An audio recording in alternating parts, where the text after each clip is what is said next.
Hi everyone! Welcome and welcome back sa akin channel. If you're new here, my name is Irene and for today's episode ay gagawa tayo ng Putocake. And yes, hindi tayo gagamit ng oven or steamer dito.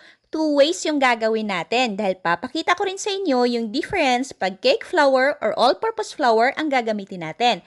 Ito ay ginawa ko for family consumption lamang, okay? Pero kung extra income ang hanap mo, ilalagay ko na rin sa description box ang ating costing and also the written ingredients para may idea kayo kung sakaling gagawin nyo itong pangnegosyo. Sa mga hindi pa alam kung saan makikita ang description box, may mga natatanggap pa rin kasi ako na comments na hindi nila alam. So, eto po yun. I-click nyo lang yan, okay? So, tara, let's get started.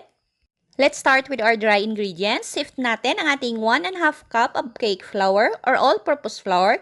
So, depende sa inyo ano gagamitin nyo. Papakita ko sa inyo mamaya ang pagkakaiba ng outcome ng dalawa. Oh, and by the way, yung 1½ teaspoon of baking powder ay sinama ko na rin sa pag-sift.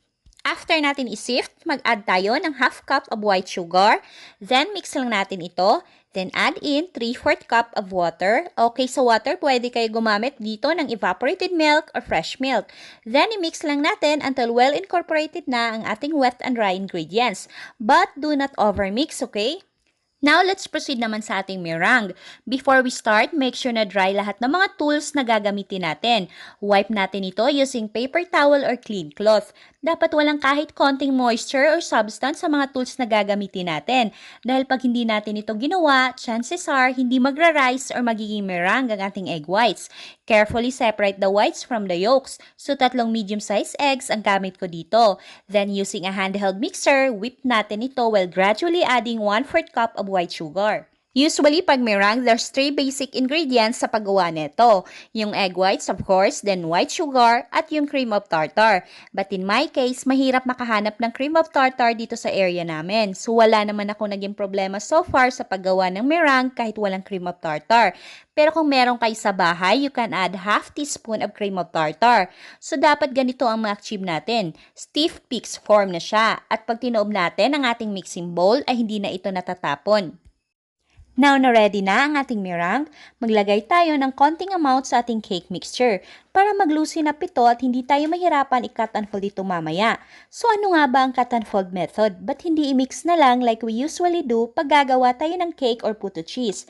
Cut and fold method kasi means that you have to carefully combine two mixtures of different thickness and weight into one smooth mixture in order to retain the whip-in air and the volume of the mixture. So, kailangan ma-retain yung air na na-create natin sa ating meringue kasi kung i-whisk natin ito, most probably, the air would be beaten out. Kaya hindi na siya magiging ganun ka-fluffy at flat ang kalalabasan ng ating cake. Same lang din siya sa sponge cake. Actually, kaya tinatawag na puto cake ito or sponge puto dahil yung procedure niya ay same ng sa sponge cake. Ang gamit ko ditong baking pan ay 6 by 3 inches. Naglagay lang ako ng parchment paper para mas easy lang to i-unmold mamaya. Pero kung wala kayong parchment paper sa bahay, ay mag-grease lang kayo ng oil sa bottom ng inyong pan. Sa bottom lang, okay? Huwag na sa sides para mas makakapit yung mixture mo sa sides pag lulutuin natin ito mamaya. Then tap few times to remove air bubbles. Yung cheese na gamit ko dito ay 1/4 bar lang ng Eden cheese. Tapos isang salted egg. Then lagay lang natin ito sa top ng ating mixture. And guys, all the procedure and measurements ng mga ingredients ay same lang pag all-purpose flour ang gagamitin nyo, okay? Yung outcome lang ang ipapakita ko sa inyo mamaya.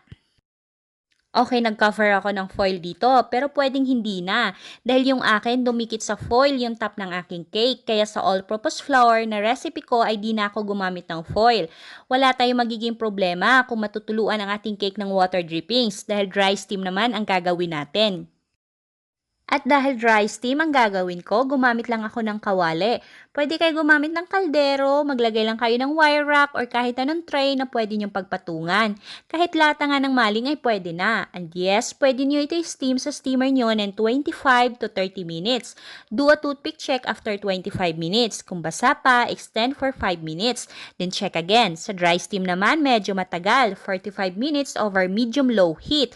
Huwag malakas yung apoy, okay? Para hindi masunog yung bottom ng inyong cake at huwag matitempt buksan before 45 minutes. Magda-drop yung temperature sa loob at magde-deflate yung ating cake.